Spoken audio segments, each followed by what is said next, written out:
लेकिन इसके साथ ही एक वाक्य मैं जोड़ना चाहूंगी। प्रधानमंत्री पंडित नेहरू ने व्यक्तिगत रूप पर सम्मान कमाया, प्रधानमंत्री नरेंद्र मोदी ने पूरे भारत को सम्मान दिलाया। उपसभापति जी, विनय सहस्त्रबुद्धे जब बोल रहे थे तो उन्होंने एक वाक्य कहा था कि अब विश्व एक अलग दृष्टि से भारत को देखता है। ये सच है और इसलिए मैं कहना चाहती हूं कि जो बातें आपने यहां रखी वो तथ्य के विपरीत हैं। 16 सांसदों ने, मैं इतिहास को भी सामने बताऊंगी, 16 सांसदों ने देखिए, मैंने आपको बहुत ही आसानी से सुना और एक व्यक्ति हमारी ओर से खड़ा हुआ बोलने के लिए, उनको टोकने के लिए, तो मैंने खड़े होकर कहा कि मैं उत्तर देने में सक्षम हूं, आप बैठ जाइए। अब मैं पूरे सदन से कम ये निवेदन करूंगी कि सबने अपनी बात कह दी, अपना दृष्टिकोण दे दिया, तो सरकार का दृष्टिकोण भी सुनिए, शांति से सुनिए। 16 सांसदों ने जिन्होंने बोला, उनमें से मुद्दे 16 नहीं उभरे, कम उभरे, लेकिन जो उभरे वो क्या थे? पड़ोसी देशों से संबंध। विनय सहस्त्रबुद्धे, स्वपन दास गुप्ता और दिलीप कुमार को छोड़ के सबने ये कहा पड़ोसियों से हमारे संबंध खराब हैं। पाकिस्तान का मुद्दा उभरा, आपने पूछा रोड मैप क्या है। चाइना का मुद्दा उभरा, चाइना की पड़ोस में जो घुसपैठ है उसके बारे भी, और आज जो डोकलम और सिक्किम के सामने जो स्टैंड ऑफ है, मनीष जी और सतीश जी दोनों ने उसका जिक्र किया। रूस का मामला बहुत ही ज़्यादा ज़ोर से रामगोपाल यादव जी ने उठाया। वेस्ट एशिया के बारे में शरद यादव जी ने चर्चा की, ये, और इजराइल के बारे में सीताराम येचुरी भी बोले और आपने भी प्रारंभ किया था उस बात को। मैं इन तमाम बातों का जवाब दूंगी, सिर्फ शांति से सुनिए। जहाँ तक पड़ोसी देशों के संबंध का सवाल है, उपसभापति जी, मित्र की परिभाषा क्या है? हम किसे मित्र कहते हैं? फ्रेंड। जब एक देश संकट में पड़ा हो और जिससे मदद मांगे, उसको वो मित्र की कैटेगरी में रखेगा, और जो मित्र सबसे पहले मदद को पहुंचे, जो देश, वो मित्र देश की कैटेगरी में आएगा। आप इतिहास की बात कर रहे हैं आनंद भाई, इतिहास गवाह है। मालदीव का पानी संकट आया, सुबह 7 बजे तत्कालीन उनकी विदेश मंत्री दुनिया मामून ने मुझे फ़ोन किया और 3 घंटे बाद रेल नीर का भरा हुआ जहाज मालदीव के लिए चल पड़ा। श्रीलंका में बाढ़ आई, सबसे पहले कौन पहुंचा? भारत। नेपाल में भूकंप आया, सबसे पहले कौन पहुंचा? भारत। और सारा सामान लदा कर ले गए, और जब तक वहां के लोग बिल्कुल व्यवस्थित नहीं हो गए तब तक भोजन का प्रबंध, बाकी चीज़ों का प्रबंध सारा किया। उसके बाद जब डोनर्स कॉन्फ्रेंस हुई कि नेपाल के पुनर्निर्माण के लिए क्या दिया जाएगा, शायद वो चाइना की तरफ देख रहे थे कि ज़्यादा होगा, सबसे ज़्यादा बड़ी राशि $1 लाख बिलियन की भारत ने घोषित की। इसके बाद आप कहते कि हम मित्र देश नहीं हैं, और आप अपनी बात कर रहे हैं आनंद भाई। 17 साल तक भारत का कोई प्रधानमंत्री नेपाल की जमीन पे नहीं गया, और उन 17 सालों में से 11 साल आपकी सरकार थी। और जो आप बात कर रहे हैं, 2-3 जगह ब्लॉकेड हो गया, ये हो गया, आपके समय जितना बड़ा ब्लॉकेड हुआ, राजीव गांधी जी के समय जितना बड़ा ब्लॉकेड हुआ, याद है आपको? ये इतिहास, आपने कहा ना इतिहास में, इतिहास बता रही हूँ, और इतिहास के माध्यम से ये तर्क दे रही हूँ कि जिस नेपाल के संबंधों की आप बात करते हैं, 17 साल तक भारत का प्रधानमंत्री वहाँ जाए नहीं, तब संबंध अच्छे, और जो प्रधानमंत्री 2-2 बार जाए उसके साथ संबंध खराब। आप श्रीलंका की बात कर रहे थे, आपने कहा श्रीलंका में ग्वादर दे दी, कोलंबो दे दी, हम्बनटोटा दे दी, हैं? नहीं, आप बात कर रहे, आप चीन, मैं ये कह रही हूँ, आप पड़ोसी देश के बारे में बात कर रहे थे ना कि चीन की घुसपैठ। मैंने कहा आपने 2 चीज़ें उठाई, एक तो संबंध खराब है, दूसरा चीन की घुसपैठ है। तो चीन की घुसपैठ में आपने 3 नाम लिए, ग्वादर पोर्ट का नाम लिया, कोलंबो का नाम लिया, हम्बनटोटा का नाम लिया। तीनों में पोर्ट बनाई चाइना ने, मगर बनाई कब? 2008 में शुरू हुआ ग्वादर, नहीं शुरू हुआ हम्बनटोटा, नहीं मेरे पास है पूरा, मैं बताती हूँ क्या है।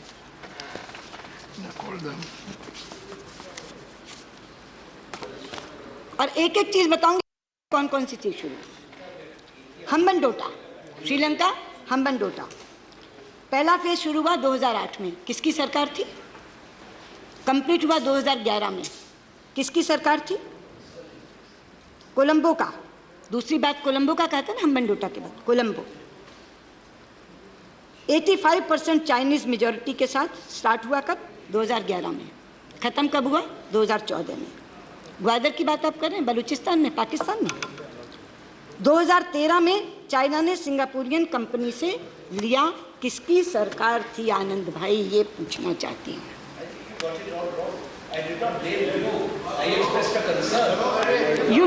Why did you express the concern? Why were you not concerned in 2008 if you were expressing the concern? Why were you not concerned in 2011? Why were you not concerned in 2013? आज आपको कंसर्न याद आया, आज आपको concern याद आया। आप आज हमारी विदेश नीति पर बोल रहे थे, इसलिए जो कंसर्न आप ये बता रहे हैं उन कंसर्न के जन्मदाता आप हैं।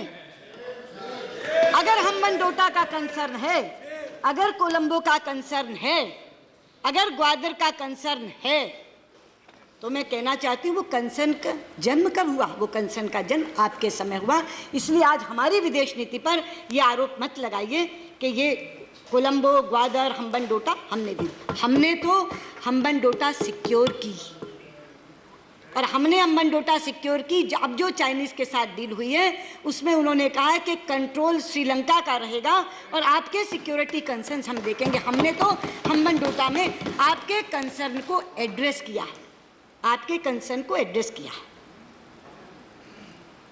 बांग्लादेश, शेख हसीना यहाँ आई, क्या हमने कर दिया ऐसा जो उनके चुनाव के लिए खिलाफ होगा?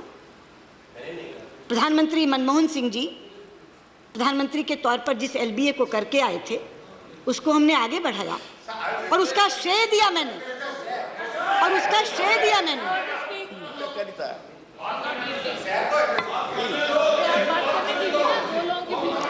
उपसभापति जी, जिस दिन एलबीए में यहाँ पारित करवा रही थी, मैंने प्रधानमंत्री मनमोहन सिंह जी को श्रेय देकर शुरू किया था कि आपका अधूरा काम रह गया जिसको हम पूरा कर रहे हैं।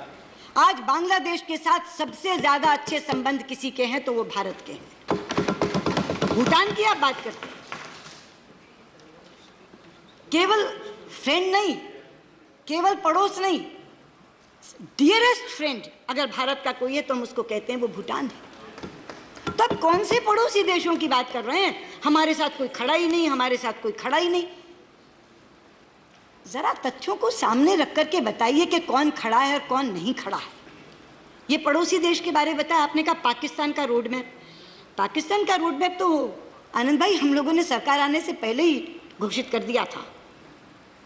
हमने सारे सार्क के देशों को दावतनामा भेजा था कि आइए शपथ ग्रहण समारोह में, और समेत पाकिस्तान के सब आए थे सब, और केवल सेरेमनी अटेंड करके नहीं चले गए थे। अगले दिन बायलैटरल मीटिंग हुई थी, मैं बैठी थी उसमें, और उस बायलैटरल मीटिंग में तय हुआ था कि फॉरेन सेक्रेटरी लेवल टॉक्स शुरू होंगी। हिचकोले खाते खाते बहुत उतार चढ़ाव आए 2 सालों में, लेकिन हमारे समय में कहाँ थी?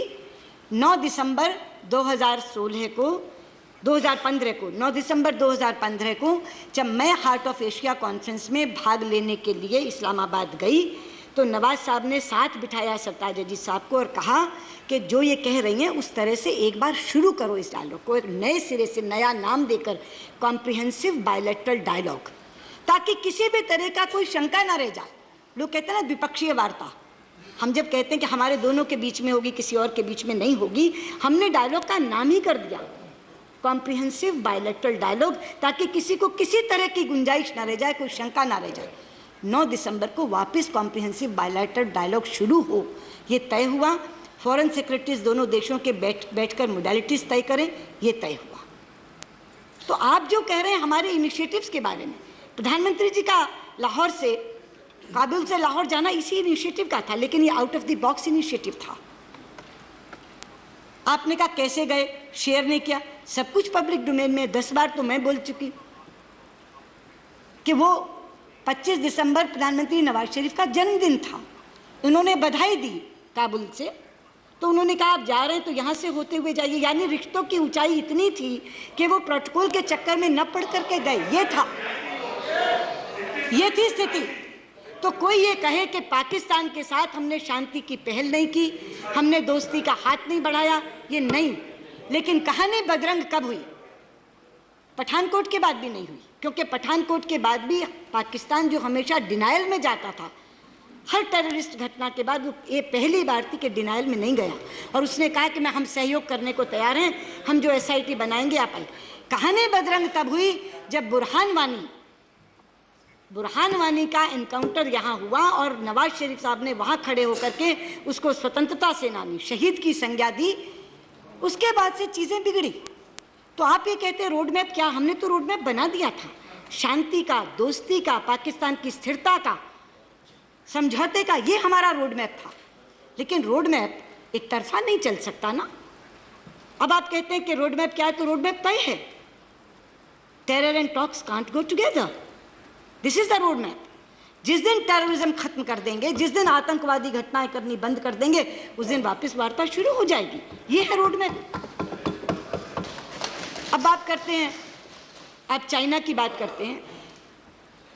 जहाँ तक चाइना में डोकलम का सवाल है, जो मनीष जी और सतीश जी ने खास तौर पे उठाया और आप लोग भी जानना चाहते हैं, लेकिन आपने एक बात कही आनंद भाई कि जिस समय 1962 में स्थिति बनी चाइना और भारत के बीच की, तो अटल जी ने एक पत्र लिखा प्रधानमंत्री नेहरू को कि सदन बुलाओ, और प्रधानमंत्री नेहरू ने पॉजिटिवली रिस्पॉन्ड किया और सदन बुलाया।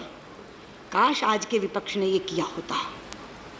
मैं बहुत दुखी हूं इस बात से कि सबसे बड़े प्रमुख विपक्षी दल के नेता ने चीन की स्थिति को जानने के लिए भारत के नेतृत्व को पूछने की बजाय चीन के राजदूत को बुलाना चाहिए।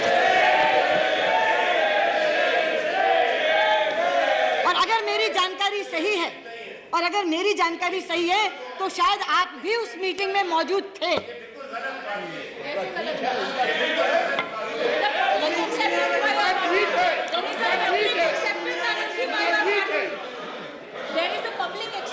उपसभापति जी, अगर मेरी जानकारी सही है तो शायद आनंद भाई भी उसमें उपस्थित थे। नहीं, बिल्कुल है। क्यों है? क्या भारत का राजदूत बीजिंग में है या नहीं है? अगर भारत का राजदूत बीजिंग में हर किसी से मिल सकता है, अगर चीन और भूटान के राजदूत ने विपक्ष के लोगों से बातचीत करने की गुजारिश करी, तो हमारे अंदर कोई शिष्टाचार नहीं है? क्या बात करती हैं? भूल गए? बैठिए। उपसभापति जी, बहुत अच्छा हुआ। ऑर्डर। स्वयं प्रश्न करने के बाद उन्होंने अपने उत्तर में स्वीकार ही नहीं किया, औचित्य ठहराया, जस्टिफाई किया। मैं यही कह रही हूं आपसे, पहले विपक्ष को भारत का दृष्टिकोण समझना चाहिए था, उसके बाद चीनी राजदूत को बुलाकर कन्फ्रंट करना चाहिए था कि हमारा तो ये पक्ष है।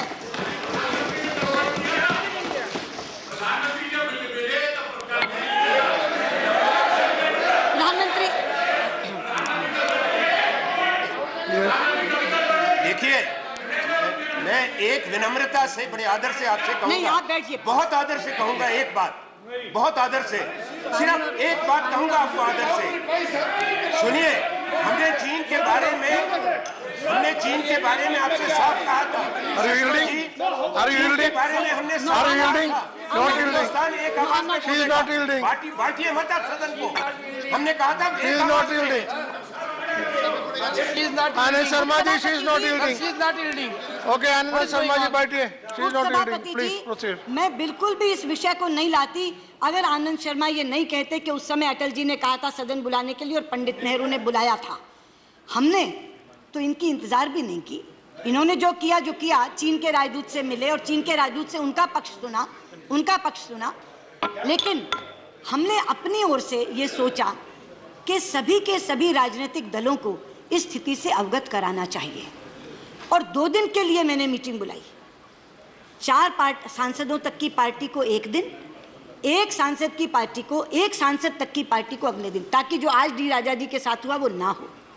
दो अलग अलग इसलिए बुलाई कि जब इकट्ठी बुलाई जाती है तो बड़ी पार्टियां समय ले लेती हैं, छोटियों का समय आता है तो लगता है बंद करो बंद करो बंद करो।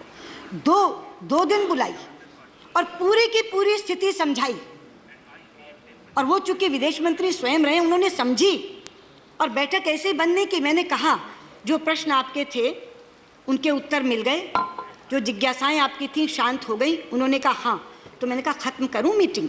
उन्होंने कहा हाँ। पूरी तरह से संतुष्ट होकर के वहाँ से विपक्ष लौटा, और मैं बहुत ही ज़्यादा शुक्रगुजार हूँ विपक्ष की कि जो सरकार की सोच थी कि इस तरह की चीज़ें डिप्लोमेटिक चैनल से तय होनी चाहिए, और मैं ये कहती हूँ कि धैर्य और संयम, और उसमें भी भाषा संयम बेहद ज़रूरी होता है इस तरह की चीज़ों को सुलझाने के लिए। अगर आप धीरज खोते हैं, अधीर होते हैं, उतावले होते हैं, तो कभी भी संकट का हल नहीं निकलता। अगर आप भाषा संयम खोते हैं तो दूसरा प्रवोक होता है, इसलिए हल नहीं निकलता। तो हम धीरज भी बनाए हुए हैं, भाषा संयम भी बनाए हुए हैं, और इसलिए हमने अपने तमाम लोगों को नक्शे के साथ क्या स्थिति है, कैसी स्थिति है। मैं अंत में, क्योंकि चाइना पर जो स्टैंड उन्होंने कहा कि क्या है, वो आपको मालूम है, विदेश मंत्री आप रहे हैं, कि अपने यहाँ ये प्रथा है कि हम जो स्टैंड्स हैं उनको लिख कर पढ़ते हैं ताकि कॉमा फुल स्टॉप की भी गलती ना हो जाए। तो मैं अंत में सबसे ज़्यादा वही लूँगी, पहले मैं बाकी चीज़ों का जवाब दे दूँ, लेकिन जो हमारा स्टैंड है उसको मैं पूरे का पूरा पढ़कर जो भारत सरकार का स्टैंड है बताऊँगी, ताकि उसमें किसी भी तरह का ये गुंजाइश ही ना बचे कि आप उसका कोई और अर्थ निकाल सकें। आपने तो ये कहा था, आपने तो ये कहा था, तो इसीलिए उसको मैं बिल्कुल अंत में लूँगी। लेकिन मैंने ये कहा कि हमने अपनी ओर से पहल की और सबको ये बात बताई कि चाइना और भूटान के बीच में और सिक्किम के बॉर्डर पे ये जो स्टैंड ऑफ है वो क्यों है और उसमें हमारा क्या मत है। और मैंने कहा कि मैं शुक्रगुजार हूँ कि सब लोग इससे सहमत हुए। शरद पवार जी और मुलायम सिंह यादव, दो पूर्व रक्षा मंत्री उसमें थे बैठक में, और उन्होंने भी ये कहा, बल्कि शरद पवार जी ने तो अपना एक उदाहरण देते हुए कहा कि मेरे समय में ये ऐसी स्थिति हुई थी, लेकिन हम लोगों ने पेशेंस रखी थी, आप भी धीरज मत खोइए। हमने कहा हम बिल्कुल धीरज नहीं खोएंगे, हम बिल्कुल भाषा संयम बना करके रखेंगे ताकि इसका हल निकले। अब रामगोपाल यादव जी से मैं कहना चाहूँगी, आपने कहा युद्ध की तैयारी रखो। रामगोपाल जी, युद्ध की तैयारी तो होती है तभी तो सेना होती है, वरना कोई देश सेना क्यों रखे। लेकिन एक चीज़ मैं आपको बता दूं, किसी भी समस्या का समाधान युद्ध से नहीं निकलता, युद्ध के बाद भी संवाद करना पड़ता है तब निकलता है। युद्ध अपने आप में समाधान नहीं देता, जीते हारे लोग भी टेबल पर बैठते हैं तब समाधान निकलता है। तो बुद्धिमत्ता का तकाजा ये है कि युद्ध बिना किए संवाद कर लो और उससे रास्ता निकाल लो, तो वो कहीं ज़्यादा बेहतर है। से यहाँ तक युद्ध की तैयारी का सवाल है, सेना है यहाँ और वो सेना होती है युद्ध के लिए, लेकिन युद्ध से समाधान नहीं निकलता। इसीलिए मैं कह रही हूँ धैर्य और भाषा संयम और डिप्लोमेटिक चैनल्स, इन्हीं से निकलता है समाधान। आपने कहा कि आप अपनी सामरिक क्षमता बढ़ाइए, तभी पड़ोस के लोगों को लगेगा कि चीन अगर हम पर हमला करेगा तो हमें आप बचा लेंगे। युग बदल गया रामगोपाल जी, युग बदल गया। अब सामरिक क्षमता से देश नहीं जाने जाते, अब आर्थिक क्षमता से देश जाने जाते हैं। और इसीलिए जो शरद यादव जी ने बात की, उनसे सहमत हुए मैं ये कहना चाहूँगी कि आज पड़ोसियों को ये नहीं है कि चीन उन पर हमला करेगा तो भारत का साथ चाहिए। अगर भारत की सामरिक क्षमता बढ़ते हुए देखेंगे तो हम ही से डरने लगेंगे कि पता नहीं यही हम पे हमला करेंगे। आज पड़ोसियों को अपने विकास में आर्थिक मदद चाहिए, और इसलिए जब प्रधानमंत्री कहते हैं सबका साथ सबका विकास का मतलब केवल देश के अंदर का नहीं है। मैं चाहता हूं कि भारत की प्रगति में मेरे हर पड़ोसी देश का विकास हो।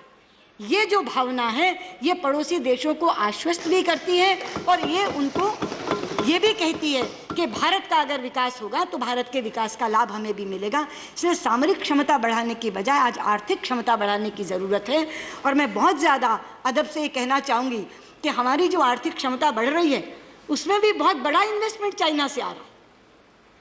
मैं अगर आपको आंकड़ा दूं, 116 बिलियन US डॉलर था 2014 में, हमारे से पहले मई 2014 से, आज बढ़कर 160 बिलियन US डॉलर हुआ है, 37% की बढ़ोतरी।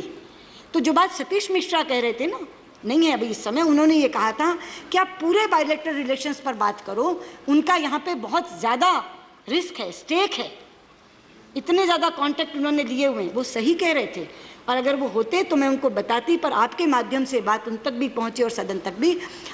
डोकलम पर निगोशिएट नहीं कर रहे, केवल हम बायलैटरल रिलेशंस पर बात कर रहे हैं चीन के साथ। पूरे के पूरे संबंध जो हैं समग्रता में हम बात कर रहे हैं इनके साथ, और हल भी उसी से निकलेगा। तो जहाँ तक आर्थिक क्षमता का सवाल है, जो देश हमारा बहुत बड़ा योगदान और सहयोगी बने हुए हैं, उसमें चीन एक बहुत बड़ा देश है। इसलिए अकेला डोकलम मामला नहीं है। अगर बायलैटरल रिलेशंस पर उनसे चर्चा होगी तो निश्चित तौर पर समाधान निकलेगा। अब यूएस के बारे में उस दिन आनंद जी ने कह दिया कि स्पाउस का वीज़ा खत्म हो गया, संख्या H1 वीज़ा की कम हो गई। नहीं आनंद भाई, तथ्य बिल्कुल और है। तथ्य ये है कि शुरू में वीज़ा की संख्या 65,000 थी। जब अटल जी की सरकार आई एनडीए की, उस समय वो बढ़कर 1,95,000 हो गई, 1,95,000। लेकिन दिसंबर 2004 में जब आपकी सरकार थी, उस समय एक बिल पारित हुआ और वो संख्या धड़ाम से नीचे फिर 65,000 आ गई। 1,95,000 से 65,000 आपके कार्यकाल में हुई थी, और आज तक वो 65,000 और साथ में 20,000 वो लोग जो वहाँ से PhD किए हुए, वहाँ की यूनिवर्सिटी से, वो संख्या बरकरार है। उसमें एक भी संख्या की कमी नहीं हुई। 65,000 जो H1B वीज़ा भारतीयों को मिलते थे और 20,000 जो वहाँ से PhD किए हुए हैं उनको मिलते थे, वो संख्या जस की तस बरकरार है। आपने स्पाउस वीज़ा की बात की। सबसे पहले तो ये बता दूँ, ये स्पाउस वीज़ा दिलाया ही 2015 में प्रधानमंत्री मोदी ने, 2015 में, उससे पहले नहीं था। और इसमें कोई परिवर्तन नहीं आया है, कोई भी परिवर्तन नहीं आया है। स्पाउसेस को उन्होंने ये कहा कि यहाँ ये पढ़ी लिखी पत्नियाँ आती हैं, ये घर पर बैठी रहती, इनको भी नौकरी का मौका मिलना चाहिए, जो माना गया, स्वीकारा गया और उनको ये अधिकार मिला। उस अधिकार में राई रत्ती परिवर्तन नहीं हुआ। तभी मैंने कहा कि चीज़ें तथ्यों के विपरीत बोली गई। और जहाँ तक अब आप बात कर रहे हैं इजराइल की, खास तौर पे सीताराम येचुरी, पर यूएस का एक आपका विषय था लिमोआ का, मैं लिमोआ पे भी बता दूँ। लिमोआ केवल एक फैसिलिटेटिंग एग्रीमेंट है कॉमरेड। इसमें कहीं ये प्रोविजन नहीं है कि कोई बेस स्थापित कर दिया जाएगा, कहीं ये प्रोविजन नहीं है कि कोई बेसिंग का अरेंजमेंट कर दिया जाएगा। इसलिए ये जो आपका कहना है ना कि हमारी सिक्योरिटी को कोई इससे खतरा पैदा हो गया, बहुत ही ध्यान से, सावधानी से लिमोआ किया गया है, और इसमें केवल एक फैसिलिटेटिंग एग्रीमेंट के तौर पर हमने इसको माना है। अब इसलिए मैं जो कह रही थी कि तथ्य विपरीत हैं, तथ्य इसलिए विपरीत हैं कि पड़ोस की बात तो मैंने बता दी। आपने जो रामगोपाल जी कहा कि उस समय अमेरिका पाकिस्तान के साथ था, कहा ना आपने, जब रूस हमारे साथ था तो अमेरिका पाकिस्तान के साथ था। यही है आज की विदेश नीति की सफलता कि आज अमेरिका भी भारत के साथ है और रूस भी भारत के साथ है। और मैं ऐसे ही नहीं कह रही, मैं ऐसे ही नहीं कह रही।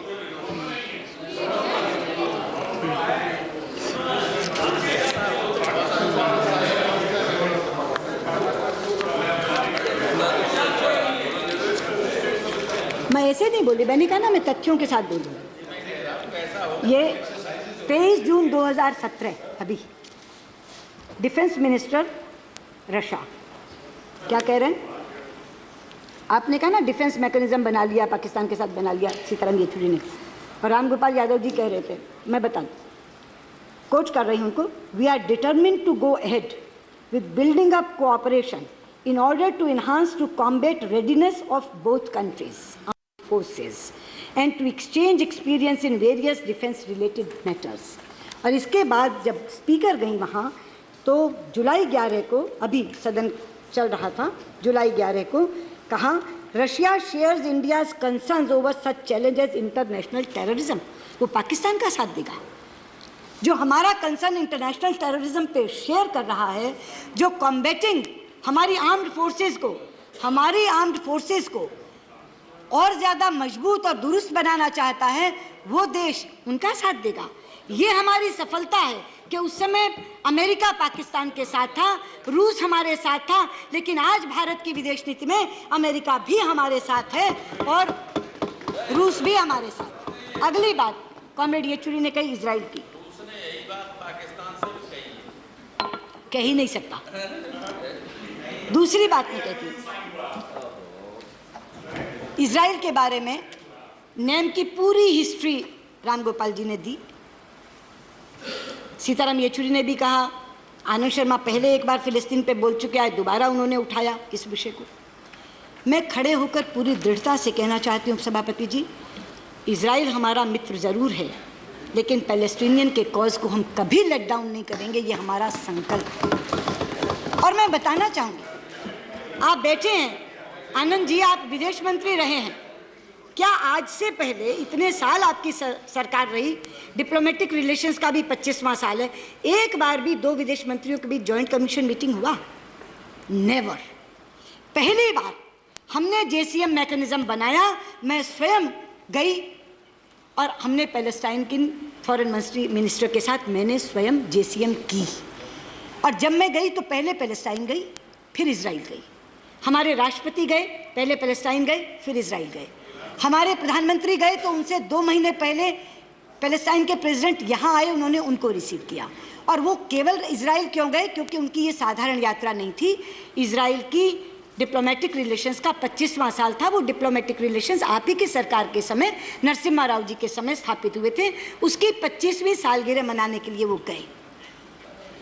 और मैं वो जॉइंट स्टेटमेंट बताती हूँ, आपने कहा not a word in this statement, comrade, not a word. How many words? Joint statement 2017. The 2 prime ministers discussed the developments pertaining to the Israel-Palestinian peace process. They underlined the need for the establishment of a just and durable peace in the region. They reaffirmed their support for an early negotiated solution between the sides based on mutual recognition and security arrangements. 5 sentences. आपने कहा not a word. Not a word. दोनों ने बैठ करके बात की। और मैं एक और चीज़ बता दूं, जब मैं गई तो मेरी जेसीएम तो विदेश मंत्री के साथ थी, लेकिन प्रेसिडेंट अब्बास के साथ एक लंबी मीटिंग हुई। तो उन्होंने मुझसे क्या कहा? उन्होंने मुझसे कहा कि मैं चाहता हूँ ये मामला सुलझ जाए तो इजराइल का झंडा पूरे अरब वर्ल्ड पर फहरे। और मैं ये चाहता हूँ कि आप लोगों के बहुत अच्छे संबंध इजराइल के साथ हैं, अपने गुड ऑफिसेस को यूज़ करके, इस्तेमाल करके आप हमारा मसला सुलझवा सकते हैं, ये कहा। इन लोगों को चिंता है पैलेस्टाइन की, पैलेस्टाइन वालों को चिंता नहीं है, वो तो इसका स्वागत करते हैं। फिर जब अभी प्रेसिडेंट अब्बास यहाँ आए तो आपको मालूम है स्टैंडर्ड डील है, आनंद भाई सबसे पहले ईएम जाकर के कॉल ऑन करती हैं। तो जब मैं कॉल ऑन करने के लिए गई तो फिर उन्होंने ये बात दोहराई। और प्राइम मिनिस्टर के साथ जब डेलीगेशन लेवल टॉक्स में थे, जब रिस्ट्रिक्टेड टॉक्स में थे, दोनों में मैं बैठी थी, तो दोनों में उन्होंने ये बात दोहराई और उन्होंने ये कहा कि आप जो इजराइल के साथ आपकी दोस्ती है, मित्रता है, उसका लाभ उठा करके आप हमारा मसला सुलझवा दीजिए। वो इसको पॉजिटिव रूप में ले रहे हैं, हमारे इजराइल से रिश्तों को पैलेस्टीन पॉजिटिव रूप में ले रहा है, सकारात्मक रूप में ले रहा है। ये कह रहा है कि आप हमारा मसला सुलझाने में हमारी मदद करिए। और यहाँ पूरे का पूरा सदन चिंतित है, फिलिस्तीन की नीति निकल गई, नेम से छूट गए। पंडित जी ने कहा था, अच्छा पंडित जी ने कहा था, आपने कहा आनंद जी कि मैं बांडुंग में गई, मैंने पंडित नेहरू का नाम नहीं लिया। आपको याद है, आप ये सवाल पहले उठा चुके और मैंने उत्तर क्या दिया था? मैं बांडुंग कॉन्फ्रेंस में गई थी, लेकिन वहाँ किसी को बोलने का अवसर नहीं दिया गया था सिवा 3 जनों के। जब मैंने वहाँ भाषण ही नहीं दिया तो मैं पंडित नेहरू का नाम कहाँ से लेती? केवल 3 हेड ऑफ स्टेट्स बुलवाए गए थे। Minister of State delivered a speech, and I'm saying this on the floor of the House. वो मैं I बता will place it tomorrow morning. A copy of the speech of VK Singh, who is your Minister of State. मैंने आपसे कहा ना, in the 60th anniversary of the Bandung. नहीं, I will place it tomorrow. No. And I'll prove your government wrong. यही तथ्य गलत है। It was not the 60th anniversary of Bandung. It was 60th anniversary of Asia Africa Conference. That is what the Bandung Conference next day हुई है। मालूम होना चाहिए, Bandung Conference was Asia Africa Conference. next day हुई है। That is what the Bandung Conference was. Was there 2 Bandung conferences? Yes, there were 2 conferences. No. Yes, this was there were the 2 conference. conferences. Asia. Okay. All right. Now proceed. उपसभापति जी, there were 2 conferences. There were 2 conferences. 60th anniversary of Asia Africa conference, जिसमें हम सबको बुलाया गया था, लेकिन Bandung conference अगले दिन जब हुई, केवल 3 हेड्स ऑफ स्टेट्स को बुलाया गया, उसमें भी एक इंडोनेशिया के स्वयं के प्रेसिडेंट थे। तो वो जो कह रहे हैं कि वो बांडुंग के संस्थापक है, मुझे बहुत अच्छा लगा कि वहाँ प्रधानमंत्री नेहरू की फोटो थी, सब जगह इकट्ठी होर्डिंग्स थी, मेरा माथा गर्व से ऊंचा हुआ। लेकिन वहाँ चूंकि बोलने का मौका नहीं मिला, इसलिए मैं पंडित नेहरू का नाम ले ही नहीं सकती थी। ये मैंने आपसे बात की। वेबसाइट करेक्ट करवा दीजिए, उस पर आपका भाषण पड़ा। वो इंडो, मैं कह रही हूँ, मैं बोल रही हूँ 2 कॉन्फ्रेंसेस थी। हाँ, तो एशिया अफ्रीका कॉन्फ्रेंस में वो बैंडूम की बात कर रहे हैं। आप समझ क्यों नहीं रहे? ये 2 अलग सम्मेलन है, ये 2 अलग सम्मेलन है। तो उपसभापति जी, मैंने पड़ोस के बारे में बताया कि तथ्यों के विपरीत धारणा बनी है। मैंने रशिया के बारे में बताया कि अलग धारणा गलत बनी है। मैंने फिलिस्तीन के बारे में बताया। अब मैं वेस्ट एशिया पर आती हूँ। उपसभापति जी, मोदी सरकार आने से पहले अगर सबसे ज़्यादा उन लोगों को चिंता थी जो वेस्ट एशिया के बहुत समर्थक हैं, उन्हें ये थी कि शायद भारत की विदेश नीति में से वेस्ट एशिया गोल हो जाएगा, क्योंकि सारे के सारे वो मुस्लिम बहुल देश हैं और इसलिए उनको लगता था कि अरब वर्ल्ड के साथ हमारा कोई रिश्ता अच्छा नहीं रह जाएगा। और उन्हें ये भी डर था कि वहाँ हमारे इतने ज़्यादा नंबर में श्रमिक हैं, उनका क्या होगा। लेकिन आज यहाँ कहना चाहती हूँ, आज के दिन अगर सबसे ज़्यादा अच्छे रिश्ते अरब वर्ल्ड के किसी के साथ हैं तो हिंदुस्तान के साथ। और इसका भी तथ्य देती हूँ, पहली बार आबू धाबी के क्राउन प्रिंस हमारी 26 जनवरी के चीफ गेस्ट बनकर आए थे। दूसरा उदाहरण, सऊदी अरबिया में, जब सऊदी अरबिया में हमारे प्रधानमंत्री गए तो सऊदी नरेश ने अपने देश का सर्वोच्च सिविल सम्मान से उनको नवाजा था। और तीसरा उदाहरण देती हूँ जिसका जिक्र किया था, रामगोपाल जी आपने यमन का जिक्र किया था। मैं कहना चाहती हूँ आपसे, अगर हम यमन से लोगों को निकाल कर ला सके तो क्यों निकाल कर ला सके? लड़ाई किनके बीच में हो रही थी? सऊदी अरब और यमन। सऊदी अरब गोलाबारी कर रहा था, इस कारण से यमन का हवाई अड्डा बंद था। मैंने प्रधानमंत्री जी से कहा कि आप एक बार सऊदी नरेश से बात करेंगे, अगर वो गोलाबारी बंद कर दें कुछ दिनों के लिए तो हम अपने लोग निकाल लें। उन्होंने बात की, मेरे सामने बात की, तो सऊदी नरेश ने कहा कि कई दिनों के लिए तो नहीं, ऐसा करते हैं हर दिन 2 घंटे के लिए गोलाबारी बंद कर देते हैं, 9 से 11। आप यमनियों से बात कर लो, अगर वो हवाई अड्डा उस समय खोल दें तो आप अपने लोगों को निकाल लो। कितनी जटिल स्थिति थी। 3 ही तरीके हैं लोगों को निकालने के लिए, जल थल नभ, या सड़क के रास्ते निकालो, या समुद्र के रास्ते निकालो, या आकाश के रास्ते निकालो। आकाश के रास्ते विमान से, समुद्र के रास्ते शिप से, और सड़क के रास्ते बस नहीं, बस से, रेल से।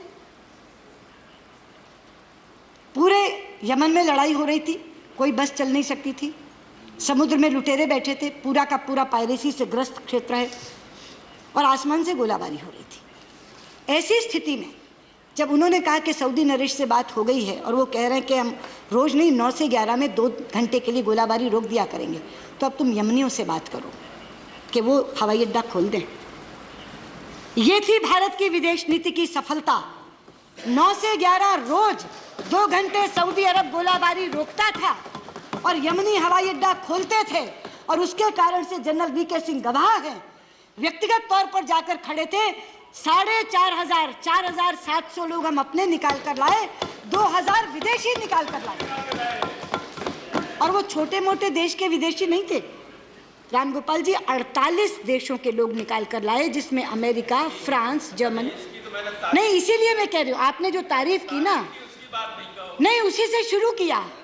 आप कॉमरेड से बात कर रहे थे, कॉमरेड येचुरी से बात कर रहे थे, और आपने नहीं, मैंने उसी से शुरू किया कि रामगोपाल जी ने जो यमन में निकालने की तारीफ की, वो हमारी विदेश नीति की सफलता का एक बहुत बड़ा मानक है कि क्यों निकाल के ला सके। मतलब मैं ये कह रही हूँ कि भारत में अगर एक तरफ सऊदी भी साथ देता है और यमन भी साथ देता है, अमेरिका भी साथ देता है, रूस भी साथ देता है, इजराइल भी साथ देता है, फलस्तीन भी साथ देता है, पड़ोस साथ देता है, और आप कहते हैं हम अकेले खड़े, हमारा कोई साथ ही देने वाला नहीं, हम तो अकेले खड़े, हम तो पूरी दुनिया में अकेले खड़े। ये कौन सा तरीका है? ये कौन सा तरीका है?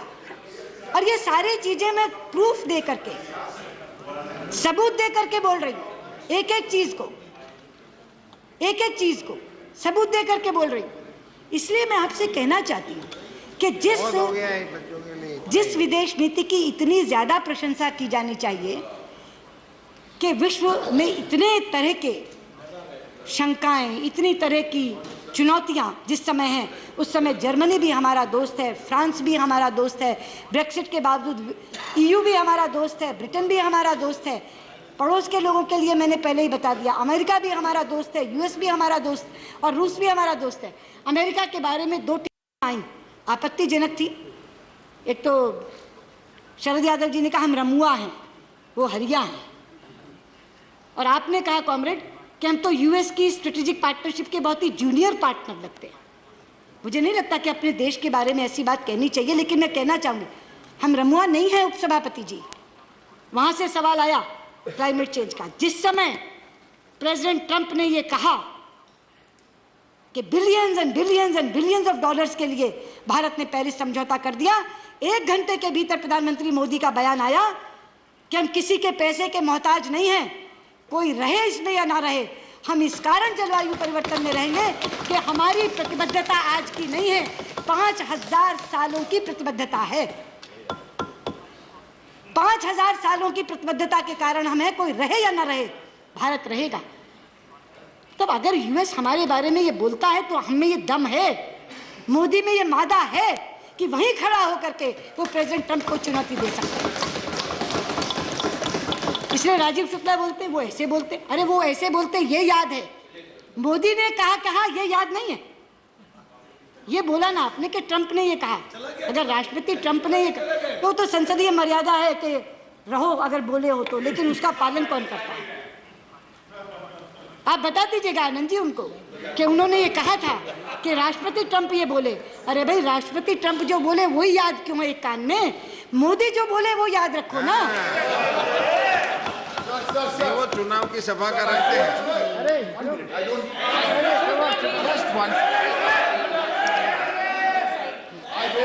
If she yields, The minister is a very senior and if she highly- yields, I've got no issue. Sir, I just want to make a clarification. if she yields, if she yields sir only, मैं आपसे यही कह रही हूँ, I was only making a clarification. if she yields, There was a discussion here on the Bandung conference. she has to. We have Wi-Fi in the Rajya No, she Sabha. has to yield. The text of the Bandung conference is here. it's not Bandung, it is Asia Africa conference. Sir, I'm again and Bandung again is saying- No. What I'm Anand again and again Sharma ji saying- was saying, Derek. the text of the conference is here. There is no mention of Pandit Nehru. That's all. I'm telling you. Okay. That she There were- admitted. No, next She day. also said that. In 2 days. No, not No mention. Bandung was in Bandung. ये दो Okay. सम्मेलन थे Derek जी, और दोनों अलग अलग जगह थे।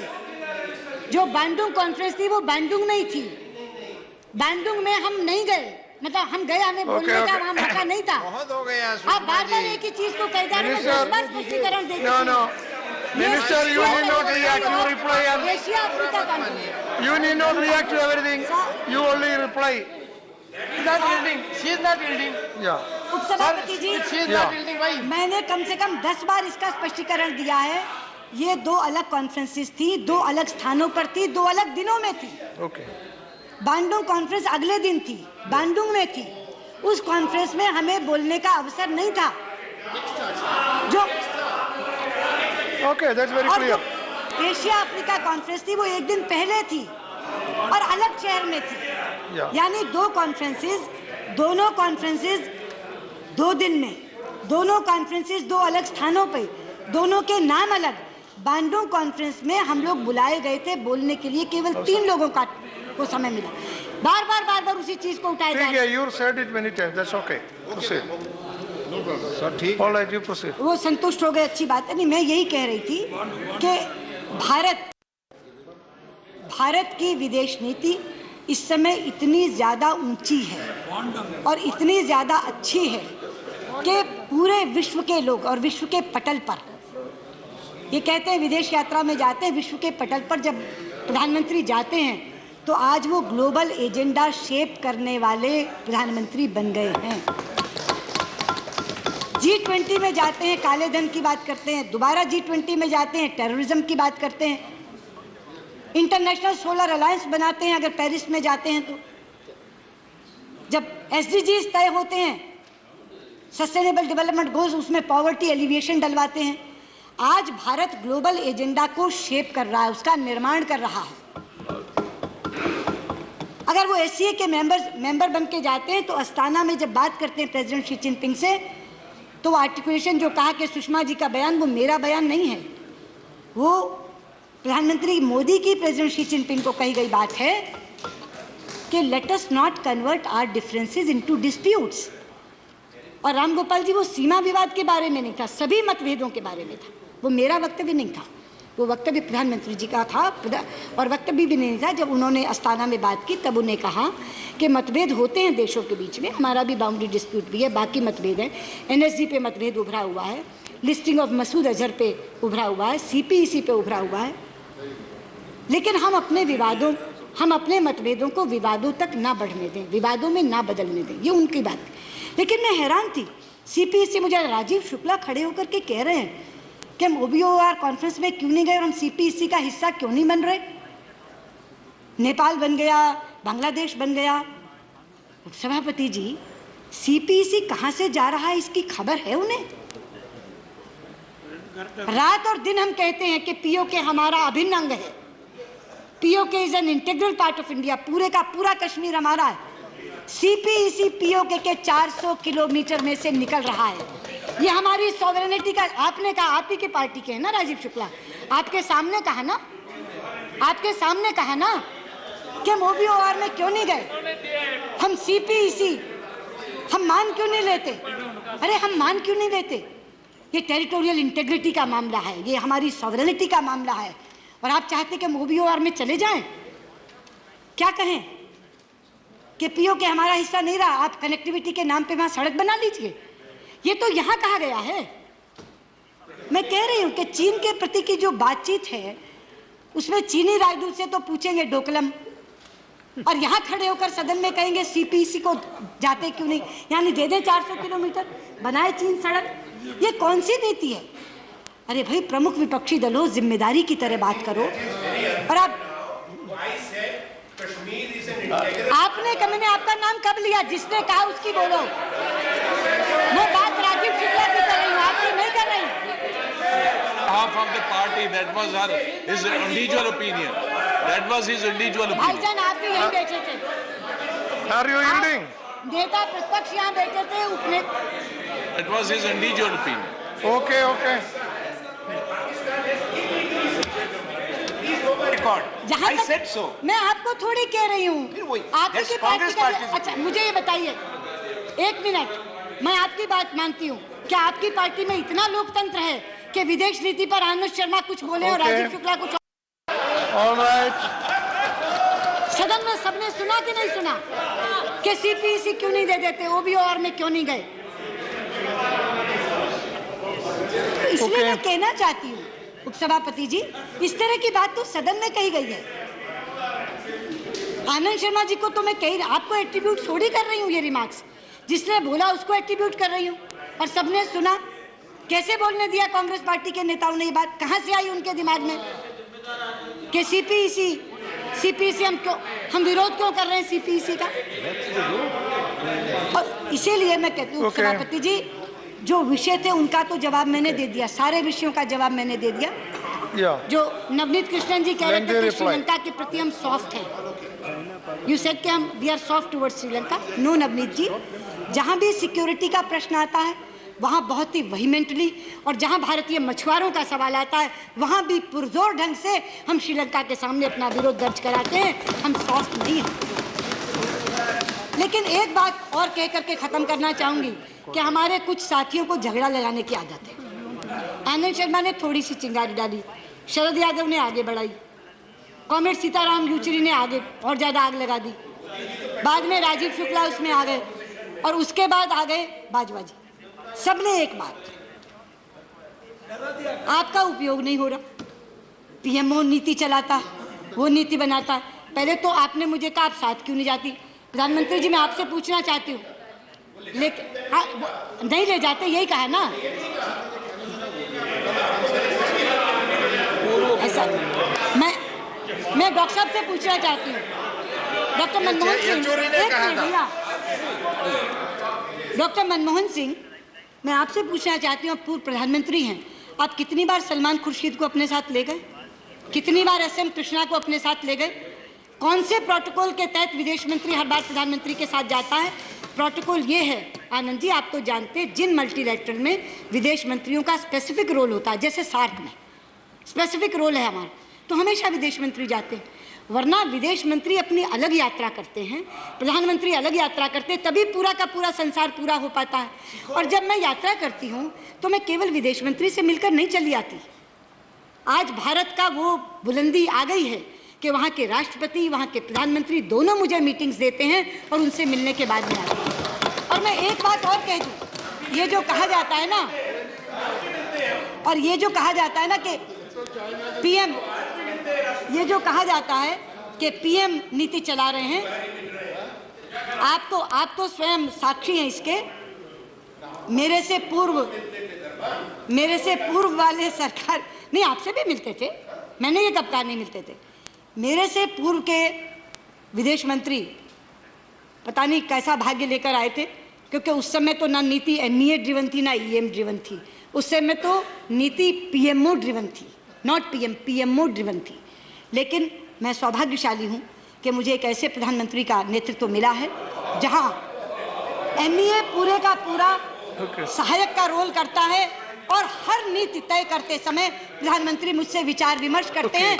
डंके की चोट पर सदन में कहना चाहूँगी। अब मैंने कहा था कि मैं अंत में जो चीन का मामला है उस पर हमारा क्या स्टैंड है वो मैं यहाँ पढ़ना चाहूँगी, तो वो मैं पढ़ दूँ, उतनी अनुमति मुझे दे दीजिए।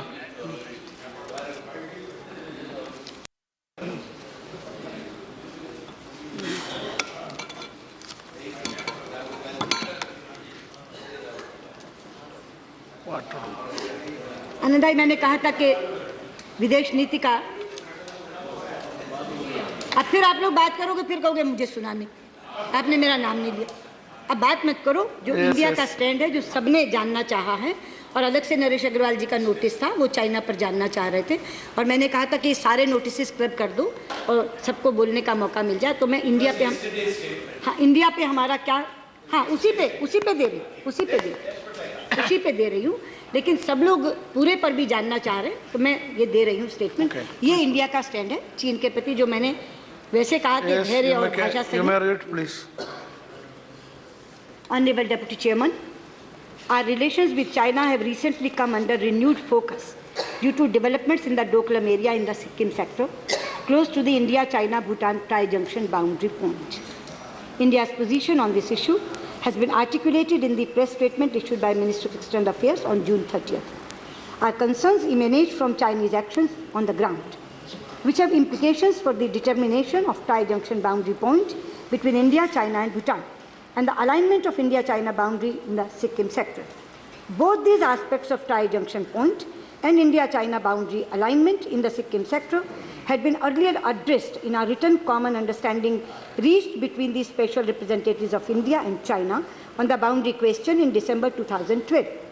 Point 13 of the common understanding states that, on quote, the tri-junction boundary points between India, China and third countries will be finalized in consultation with the concerned countries. Since 2012, we have not held any discussions on the tri-junction with Bhutan. The Chinese action in the Doklam area is therefore of concern. With regard to the boundary in Sikkim sector, there are still steps to be covered before the boundary is finalized. This understanding has been reflected in the common understanding of December 2012 in point number 12, which states that, I quote, there is mutual agreement on the basis of the alignment of the India-China boundary on the basis of, underlining, there is mutual agreement on the basis of the alignment of the India-China boundary in the Sikkim sector as provided by the convention between China and Great Britain relating to Tibet and Sikkim signed in 1890. Then, during the 8th Special Representative meeting in June 2006, the Chinese side had in fact handed over a non-paper for separate agreement on the boundary in Sikkim sector. The non-paper had proposed that both sides, I am again quoting, that both sides may, based on the above mentioned historical treaty, that is 1890 convention, verify and determine the specific alignment of the Sikkim sector and produce a common record. On this basis, as an initial result of the boundary settlement, both sides may negotiate and sign an agreement on the boundary alignment in the Sikkim sector to replace the historical treaty. Subsequently, in special representatives meetings, the Chinese side has made the proposal for finalizing the boundary in Sikkim sector, terming it as an early harvest of the SR process. This clearly confirming that the boundary is in the Sikkim sector is not yet finalized. Otherwise, they would not have used this term, early harvest. As we say, low-hanging fruit. It was an early. Yes, we have noted the Chinese side has selectively quoted parts of Prime Minister Jawaharlal Nehru's letter, selectively they are quoting, of 22nd March 1959, pertaining to the India-China boundary in the Sikkim sector. A full and accurate account of that letter would have also brought out that Prime Minister Nehru's assertion was clearly based on the boundary alignment as shown in our Indian published maps. The Chinese side in their recent document published on the website of their foreign ministry have expressed commitment to maintaining peace and tranquility in the India-China border areas. India always believes that peace and tranquility in the India-China border areas is an important prerequisite for smooth development of our bilateral relations. We will continue to engage with the Chinese side through diplomatic channels to find a mutually acceptable solution on the basis of the Astana consensus between our leaders. I note the sense of the House is supportive. In this regard, in keeping with the unique and traditional friendship with Bhutan, we will also continue to maintain close consultation and coordination with the Royal Government of Bhutan. Thank you. Okay, thank you very much. Now, message from Lok Sabha. Message from Lok Sabha Secretary General.